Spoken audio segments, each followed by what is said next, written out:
আসসালামুয়ালাইকুম everyone, welcome back to my channel. ইফতার special আয়োজনে আজকের পর্বে আপনাদেরকে তৈরি করে দেখাবো 3টি ভিন্ন স্বাদে ঠান্ডা ঠান্ডা দারুণ মজাদার সব রেসিপি।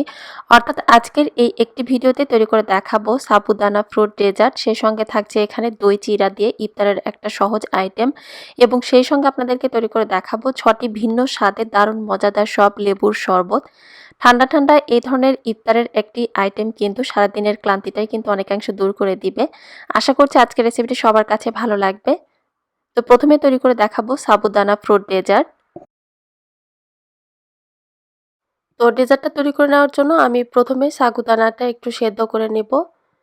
তো এখানে পর্যাপ্ত পরিমাণ পানি দিয়ে প্রথমে পানিটাকে একটু গরম করে নিতে হবে, তারপর দিয়ে দিচ্ছি এখানে হাফ কাপের মতো সাবুদানা। তো সাবুদানাটা দিয়ে দেওয়ার পর এখন মিডিয়াম আঁচে একটু নেড়ে চেড়ে এটাকে ভালোভাবে আমি সেদ্ধ করে নেব। তো সাগুটা সেদ্ধ হয়ে যাওয়ার পর এটা চুলা থেকে নামিয়ে পানিটা ঝরিয়ে ঠান্ডা পানি দিয়ে 2-1 বার ধুয়ে পরিষ্কার করে নেওয়ার পর এটা পানি ঝরিয়ে নিতে হবে। এরপর ডেজার্টের জন্য একটা মালাই তৈরি করে নিব। তো প্রথমে দিয়ে দিচ্ছি এখানে একটা প্যানে 2 কাপ তরল দুধ। তরল দুধটা দিয়ে দেওয়ার পর এখন দিয়ে দিচ্ছি প্রায় 1/4 কাপ গুঁড়ো দুধ। গুঁড়ো দুধটা দিয়ে দেওয়ার পর এখন এই তরল দুধটার সঙ্গে একটু মিশিয়ে নিচ্ছি। যখন গুঁড়ো দুধটা তরল দুধটার সঙ্গে নেড়েচেড়ে ভালোভাবে মিশিয়ে যাবে, তারপর আমি চুলাটা ধরিয়ে দিলাম। এখন চুলার আঁচটা মিডিয়াম থেকে বাড়িয়ে 3 থেকে 4 মিনিটের মতো সময় নিয়ে অনবরত নেড়েচেড়ে এটা একটু জাল করে নিচ্ছি। প্রায় 4 মিনিট এটা জাল করে নেওয়ার পর এখন দিয়ে দিচ্ছি মিষ্টির জন্য চিনি হাফ কাপ, বা আপনি চাইলে আপনার টেস্ট অনুযায়ী এখানে কম করে বা বেশি করেও দিতে পারেন। তবে খুব বেশি মিষ্টি দেওয়া যাবে না, যেহেতু এটা তৈরিতে আমরা ফ্রুটস দিব আর ফ্রুটসগুলোতে কিন্তু মিষ্টিই থাকে। তো যাই হোক, চিনি দিয়ে দেওয়ার পর যেহেতু দুধটা একটু পাতলা হয়ে যাবে, তো সেই জন্য আরও কয়েক মিনিট একটু জাল করে নিতে হবে।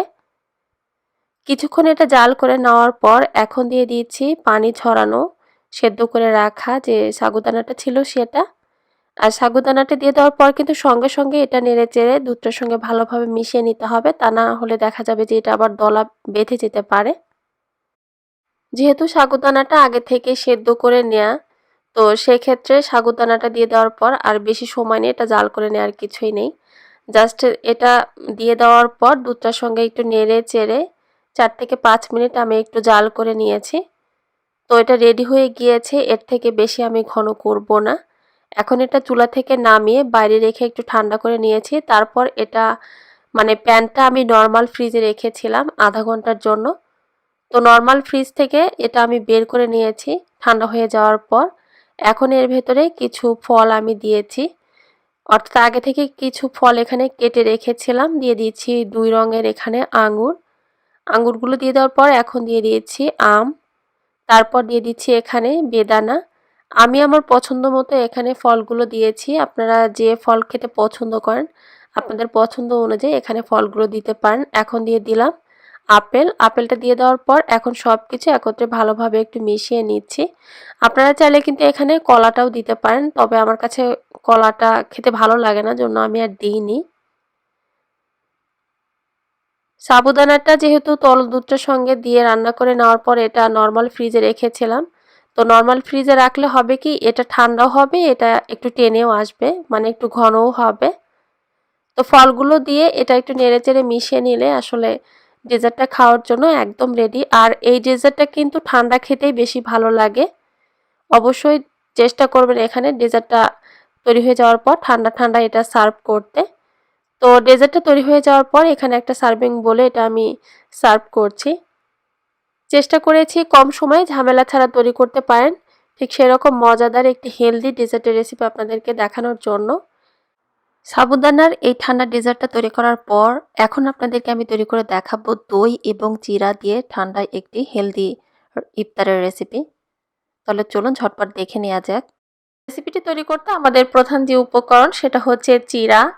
তো চিড়া এখানে নিয়েছি আমি 1 কাপ, আর 1 কাপ সমান এখানে 250 গ্রাম চিড়া আমি নিয়েছি। তো যাই হোক, এখন কিছুটা পানি দিয়ে চিড়াটাকে আমি ভালোভাবে ধুয়ে পরিষ্কার করে নিয়েছি। আর এখানে 2 থেকে 3 বারের মতো ঠান্ডা পানি দিয়ে চিড়াটাকে আলতোভাবে একটু নেড়েচেড়ে ভালোভাবে ধুয়ে পরিষ্কার করে নিতে হবে।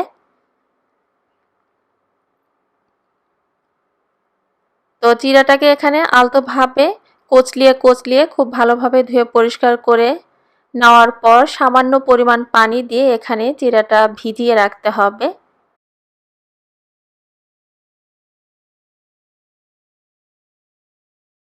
তো চিড়াটা এখানে সেট হতে থাক, এরই ফাঁকে বাদবাকি যে উপকরণগুলো আছে সেগুলো আমি রেডি করে নিব। এখানে এই ধরনের একটা প্যানে আমি 2 কাপ নিয়ে নিয়েছি তরল দুধ, আর এখানে ফুল ক্রিম বা ফুল ফ্যাট যুক্ত যে তরল দুধটা কিনতে পাওয়া যায় আমি সেটা নিয়েছি। এরপর দিয়ে দিচ্ছি 1/4 কাপ গুঁড়ো দুধ। গুঁড়ো দুধটা দিয়ে দেওয়ার পর এখন দিয়ে দিচ্ছি চিনি। চিনি এখানে আমি আর আসলে বলে দিচ্ছি না, আপনারা আপনাদের স্বাদ অনুযায়ী এখানে চিনিটা দিয়ে নেবেন, কে কেমন মিষ্টি খেতে পছন্দ করেন। তারপর সবকিছু একত্রে খুব ভালোভাবে একটু মিশিয়ে নিয়েছি। ততক্ষণ পর্যন্ত মেশাতে হবে যাতে করে গুঁড়ো দুধটা তরল দুধটার সঙ্গে খুব ভালোভাবে মিশে যায়। আর কেউ যদি এখানে গুঁড়ো দুধ না দিতে চান তো না দিলেও হবে, তবে গুঁড়ো দুধটা দিলে এটা খেতে আরও বেশি ভালো লাগে। সুন্দর একটা ফ্লেভারের জন্য এখানে দিয়ে দিচ্ছি 2টা এলাচ। তবে কারো কাছে যদি এলাচের ফ্লেভারটা ভালো না লাগে তো চাইলে কিন্তু এটা বাদ দিতে পারেন। এরপর প্যানটা চুলায় বসিয়ে দিয়েছি। এখন চুলার আঁচটা মিডিয়াম থেকে সামান্য পরিমাণ বাড়িয়ে অনবরত নেড়েচেড়ে কিছুক্ষণ দুধটাকে আমি জাল করে নিচ্ছি। আর চেষ্টা করবেন কিছুক্ষণ পর পর একটু নেড়েচেড়ে দিতে, যেন এটা জাল করার সময় পুড়ে না যায়। এখানে 2 কাপ দুধ জাল করে এখানে প্রায় 1.5 কাপের মতো আমি করে নিব। আর খুব বেশি সময় নিয়ে এখানে জাল করতে হবে না, যেহেতু এখানে গুঁড়ো দুধটাও আমি দিয়েছি। তো এটা জাল করা হয়ে গিয়েছে। তারপর চুলা থেকে নামিয়ে এটা একটু নেড়ে চেড়ে যখন একটু ঠান্ডা হয়ে আসবে তারপর এটা আমি নর্মাল ফ্রিজে রেখে দিব আর একটু ঠান্ডা করে নিতে। তো তরল দুধটা ঠান্ডা হয়ে যাওয়ার পর এখন আমি ডেজার্টটা তৈরি করব। আর যে পানিতে চিড়াগুলো ভিজিয়ে রেখেছিলাম ইতিমধ্যে পানিটা টেনে গিয়ে সম্পূর্ণ চিড়াটা কিন্তু ফুলে ডাবল হয়ে গিয়েছে এবং অনেকটা কিন্তু ঝরঝরে দেখাচ্ছে। এখানে চিড়াটা ঝরঝরে দেখালেও কিন্তু সবগুলো চিড়াই এখানে একদম সফট হয়ে আছে। তো ডেজার্টটা সার্ভ করার জন্য আমি এই ধরনের 2টো কাচের সার্ভিং গ্লাস নিয়ে নিয়েছি। প্রথমে দিয়ে দিয়েছি চিড়া। চিড়াটা দিয়ে দেওয়ার পর এখন দিয়ে দিচ্ছি মিষ্টি দই। আর দই কে কতটুকু খেতে পছন্দ করেন সেই হিসেবে দিয়ে নেবেন। তারপর দিয়ে দিচ্ছি কোরানো নারিকেল। কোরানো নারিকেলটা দিয়ে দেওয়ার পর এখন দিয়ে দিচ্ছি ঠান্ডা তরল দুধ, মানে জাল করে যে ঠান্ডা করে রেখেছিলাম সেই তরল দুধটা। তারপর দিয়ে দিচ্ছি এখানে ফল, আর ফলের ভেতরে এখানে আমি দিয়েছি আম এবং কলা। আর এখানে আম যেটা দেখতে পাচ্ছেন এটা আসলে ফ্রোজেন, তো আমি ফ্রোজেন আমটাই দিয়েছি। ফ্রেশ আম দিলে খেতে সবথেকে বেশি ভালো লাগে, তবে আমার কাছে ছিল না জন্য আমি আর দিতে পারিনি। তারপর কলা দিয়ে দিলাম। কলাটা দিয়ে দেওয়ার পর দিয়ে দিয়েছি আবারও কিছুটা চিড়া। আসলে এখানে আমি এটা কিভাবে সাজিয়ে নিয়েছি সাজানোটা টোটালি নিজেদের উপর ডিপেন্ড করছে। আর আমি এখানে ছোট 2টো গ্লাসে এটা সার্ভ করেছি, মানে যার যেমন ভালো লাগবে একটা করে নিয়ে খেতে পারবে। তবে আপনারা আপনাদের পছন্দ মতো এখানে এটা সাজিয়ে সার্ভ করবেন। এখানে ছোট ছোট গ্লাসে যে এটা সার্ভ করতে হবে তেমনটা কিন্তু নয়, আপনারা লেয়ার আকারে বড় কোনো বাটিতেও কিন্তু এটা সার্ভ করতে পারেন। সবশেষে ডেজার্টের ওপরে এখানে সামান্য পরিমাণে কোরানো নারিকেল দিয়ে এটা আমি সার্ভ করেছি। তো তৈরি হয়ে গেল ভীষণ মজাদার ঠান্ডা ঠান্ডা দুধ চিড়ার একটা হেলদি রেসিপি। সারাদিন রোজা রাখার পর বিকেলে কিন্তু একটু হলেও ক্লান্তি চলে আসে, তো বিকেলে ইফতারিতে এ ধরনের একটা ঠান্ডা ঠান্ডা হেলদি ডেজার্ট খেলে আসলে শরীর মন প্রাণ সবটাই ভালো থাকে। এখন আপনাদেরকে তৈরি করে দেখাবো 6টি ভিন্ন স্বাদের দারুণ মজাদার সব, মানে কলিজা ঠান্ডা করা লেবুর শরবত। লেবুর শরবতের জন্য এখানে বেশ কয়েকটা লেবু নিয়ে নিয়েছি। লেবুর কালারটা এরকম এসেছে কারণ হচ্ছে এই লেবুগুলো ডিপ ফ্রিজে সংরক্ষণ করা ছিল। গুলোকে মাঝখানে টুকরো করে কেটে নিয়েছি। আর লেবুটা কেনার সময় একটা বিষয় খেয়াল রাখবেন যেন লেবুর চামড়াটা একটু পাতলা হয়, কারণ লেবুর চামড়া যদি একটু পাতলা হয় সেক্ষেত্রে লেবুর রসটা কিন্তু সেই লেবু থেকে বেশি বের হয়।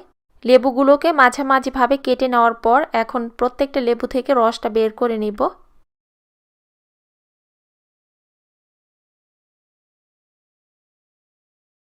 স্বাদটা ব্যালেন্স করার জন্য দিয়ে দিচ্ছি সামান্য পরিমাণে পানি, যেহেতু লেবুর রসে একটা তেতো ভাব থাকে।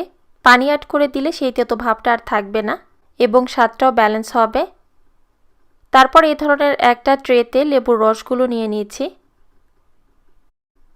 আর এভাবে লেবুর রসটা সংরক্ষণ করলে শরবত বানাতে বেশ সুবিধা হয়। এক এক করে লেবুর রসটা মোল্ডে নিয়ে নিয়েছি। লেবুর রসটা মোল্ডে নিয়ে নেওয়ার পর ডিপ ফ্রিজে রেখে দিব যতক্ষণ না পর্যন্ত এটা বরফে পরিণত হয়, অর্থাৎ জমাট বাঁধে। লেবুর রসের এই ট্রেটা এইভাবে সরাসরি ডিপ ফ্রিজে রাখার আগে প্লাস্টিক র্যাপার বা অন্য কোনো কিছু দিয়ে ঢেকে তারপরে ডিপ ফ্রিজে রেখে দিতে হবে। কিছুটা লেবুর রস ডিপ ফ্রিজে রাখার পর বাকি যে লেবুর রসগুলো ছিল সেগুলো দিয়ে এখন এক এক করে লেবুর শরবতগুলো তৈরি করে দেখাবো। প্রথমে আপনাদেরকে দেখাবো জিঞ্জার লেমনেড বা আদা লেবুর শরবত। একটা গ্লাসে দিয়ে দিচ্ছি 1.5 টেবিল স্পুন লেবুর রস, 1 টিস্পুন আদার রস, চিনি দিয়ে দিচ্ছি 2 টেবিল স্পুন, অবশ্যই আপনি আপনার টেস্ট অনুযায়ী দিয়ে নেবেন। তারপর দিচ্ছি সামান্য পরিমাণে বিট লবণ এবং লবণ, কয়েকটা বরফের টুকরো, 250 ml ঠান্ডা পানি।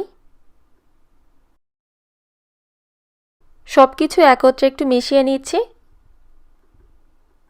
সবকিছু একটু ভালোভাবে মিশিয়ে নিলে ব্যাস তৈরি হয়ে গেল জিঞ্জার লেমনেড বা আদা লেবুর শরবত রেডি। এরপর আপনাদের দেখাচ্ছি জিরা এবং লেবুর শরবত বা কিউমেন লেমনেড যেটাকে বলা হয়। 1.5 টেবিল স্পুন লেবুর রস দিয়ে দেওয়ার পর দিয়ে দিচ্ছি সামান্য পরিমাণে টালা জিরার গুঁড়ো। অবশ্যই এখানে টালা জিরার গুঁড়োটাই কিন্তু দিতে হবে। চিনি দিয়ে দিচ্ছি 2 টেবিল স্পুন, সামান্য পরিমাণে বিট লবণ এবং কয়েকটা বরফের টুকরো। তারপর দিয়ে দিলাম 250 ml ঠান্ডা পানি। একটু মিশিয়ে নিলে ব্যাস তৈরি হয়ে গেল টক মিষ্টি এবং একটু ঝাঁঝালো কিউমিন লেমনেড বা জিরা লেবুর শরবত। এবার 3 নাম্বার লেবুর শরবতটা দেখাচ্ছি। বরাবরের মতো দিয়ে দিলাম 1.5 টেবিল স্পুন লেবুর রস, তারপর দিয়ে দিচ্ছি সামান্য পরিমাণে লবণ, সামান্য পরিমাণে বিট লবণ, 2 টেবিল স্পুন চিনি। আমি কিন্তু আবারও বলছি চিনিটা আপনারা আপনাদের টেস্ট অনুযায়ী দিয়ে নেবেন। দিচ্ছি 1 টিস্পুন অরেঞ্জ ফ্লেভার ট্যাং পাউডার, কয়েকটা বরফের টুকরো এবং 250 ml ঠান্ডা পানি। ঠান্ডা পানিটা দিয়ে দেওয়ার পর একটু নেড়ে মিশিয়ে নিতে হবে। একটু নেড়েচেড়ে মিশিয়ে নিলে ব্যাস তৈরি হয়ে গেল অরেঞ্জ লেমনেড। আমার কাছে এটা ভীষণ মজার লাগে। বাসায় যদি ট্যাং পাউডার থাকে তো লেবুর রসটা অ্যাড করে এভাবে তৈরি করে দেখবেন, খেতে কিন্তু বেশ ভালো লাগে। এইবার দেখাবো 4 নাম্বার লেবুর শরবতটা। বরাবরের মতো দিয়ে দিলাম 1.5 টেবিল স্পুন লেবুর রস, সামান্য পরিমাণে বিট লবণ এবং লবণ, 2 টেবিল স্পুন চিনি, হাফ টিস্পুন তোকমা দানা। আমি জানি না এর আর কোনো নাম আছে কিনা, যদি নাম থেকে থাকে তো কমেন্ট করে জানাবেন। কয়েকটা বরফের টুকরো, আপনারা চাইলে কিন্তু এখানে তোকমা দানার পরিবর্তে ইসুপগুলের ভুসিটাও দিতে পারেন। বরফের টুকরোটা দিয়ে দেওয়ার পর এখন দিয়ে দিচ্ছি 250 ml ঠান্ডা পানি। সব কিছু একত্রে মিশিয়ে নিচ্ছি। আর তোকমা দানা দিয়ে কিন্তু সঙ্গে সঙ্গে মিশিয়ে এটা খাওয়া যাবে না, এটা কিছুক্ষণ রেখে দিতে হবে, এতে করে তোকমা দানাটা ফুলে ডাবল হয়ে যাবে। 4 নাম্বার লেবুর শরবতটা তৈরি হয়ে যাওয়ার পর এখন আপনাদেরকে দেখাচ্ছি 5 নাম্বার লেবুর শরবত। বরাবরের মতো দিয়ে দিলাম 1.5 টেবিল স্পুন লেবুর রস, চিনি দিয়ে দিচ্ছি 2 টেবিল স্পুন, সামান্য পরিমাণে বিট লবণ, একটু আনারস থেকে রস বের করে নিয়েছি। আনারসের রসটা দিয়ে দেওয়ার পর এখন দিয়ে দিচ্ছি কয়েকটা বরফের টুকরো। লেবুর রসটা যে পদ্ধতিতে বের করেছি আনারসের রসটাও কিন্তু সেম প্রসেসে এখানে বের করে নিয়েছি। তারপর একটা ছাঁকনার সাহায্যে একটু ছেঁকে নিয়েছি। তারপর দিচ্ছি 200 ml ঠান্ডা পানি। সব কিছু একত্রে একটু ভালোভাবে নেড়েচেড়ে মিশিয়ে নিলে ব্যাস তৈরি হয়ে গেল ভীষণ মজার ঠান্ডা ঠান্ডা পাইনঅ্যাপল লেমনেড বা আনারস লেবুর শরবত। এখন সব শেষ আপনাদেরকে 6 নাম্বার লেবুর শরবতটা তৈরি করে দেখাবো।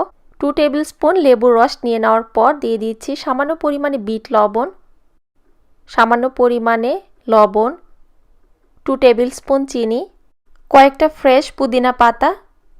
আর এটা যেন একটু ভালোভাবে ব্লেন্ড করা যায় সেই জন্য দিয়েছি 1/4 কাপ পানি। তারপর একটু ভালোভাবে ব্লেন্ডারের সাহায্যে ব্লেন্ড করে নিতে হবে। আর এটা আমি হ্যান্ড ব্লেন্ডারের সাহায্যে ব্লেন্ড করে নিয়েছি। একটু ভালোভাবে ব্লেন্ডারের সাহায্যে ব্লেন্ড করে নেওয়ার পর এটা তৈরি হয়ে যাবে। শরবতের এই মিশ্রণটা একটা গ্লাসে এখন একটা ছাঁকনার সাহায্যে একটু ছেঁকে নিচ্ছি, যেহেতু এখানে পুদিনা পাতাটা দেয়া আছে।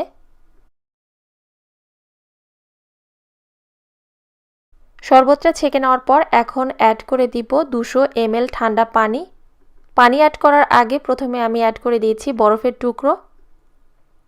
বরফের টুকরোগুলো দিয়ে দেওয়ার পরে দিয়ে দিচ্ছি 200 ml ঠান্ডা পানি। তারপর একটু ভালোভাবে মিক্স করে নিচ্ছি। তো 6 নাম্বার লেবুর শরবতটা রেডি হয়ে গিয়েছে, মিন্ট লেমনেড বা পুদিনা পাতা লেবুর শরবত। এক এক করে এখানে আমি 6টা ভিন্ন স্বাদে ভিন্ন ফ্লেভারে লেবুর শরবতগুলো তৈরি করে দেখিয়েছি। চেষ্টা করেছি প্রত্যেকটা লেবুর শরবত খুব সহজভাবে দেখে দেওয়ার জন্য। আর এখানে আমি চিনিটা কিন্তু নিজের টেস্ট অনুযায়ী দিয়েছি। চিনিটা কিন্তু অবশ্যই আপনারা শরবতটা বানানোর সময় নিজেদের টেস্ট অনুযায়ী দিয়ে নেবেন।